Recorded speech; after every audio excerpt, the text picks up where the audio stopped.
Today with a look back at the antics of four young men called the Monkees.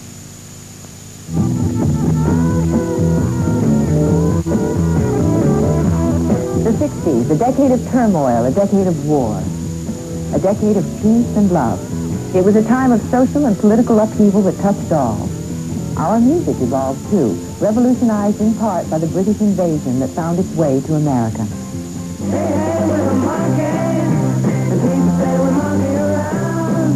Four fun-loving, zany musicians clowning around singing songs.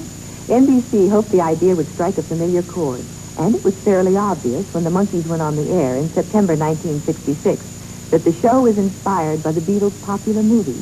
The Monkees series was to Hard Day's Night as your average burglar is to a Beverly Hills silverware set. This is straight rip-off. Yes, we took. We're not ashamed. I have an appointment with the personnel director. Folk singer Peter Tork was one of 500 actors and musicians who answered a casting call for a new TV show that would, in effect, create an American version of the Beatles.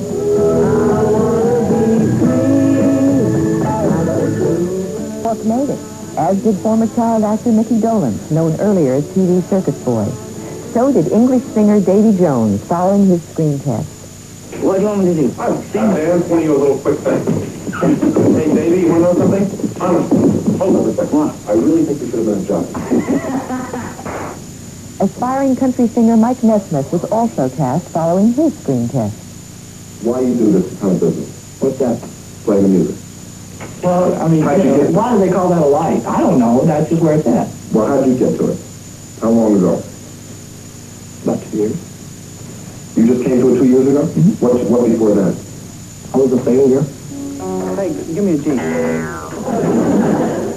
Their musical experience was limited, and there was even talk that they might not be doing their own singing. When we were shooting this sequence, we played together for the first time. We actually got the instruments cranked up. Everybody says the Monkees couldn't sing, and they could sing. Basically, of course, Mickey Dolenz took lead on I'm a Believer, and Davy Jones sang the lead on I Want to Be Free, and Peter Tork did some background sounds. But the Monkees did a lot of their own work. They were very melodic. I took a chance with the first song I was very nervous about, Last Train to Clarksville.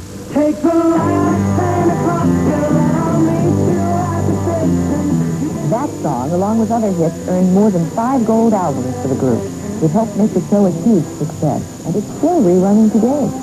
Was a forerunner of the whole notion of the kind of MTV thing that's happening, the fast gag, the quick move, the wipe, the dissolve, all the old silent film techniques.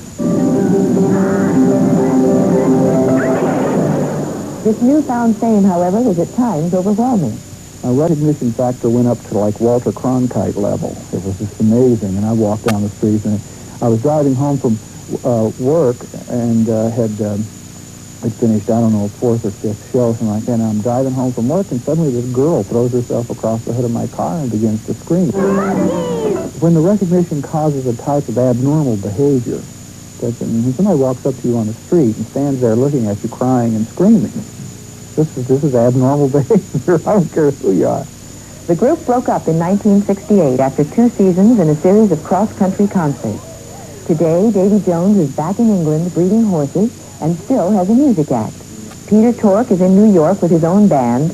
Mike Nesmith runs a successful music video company, and Mickey Dolenz continues to act and direct.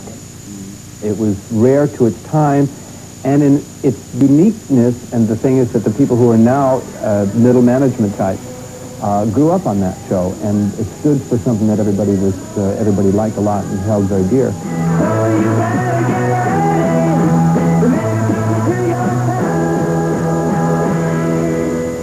Coming up next time.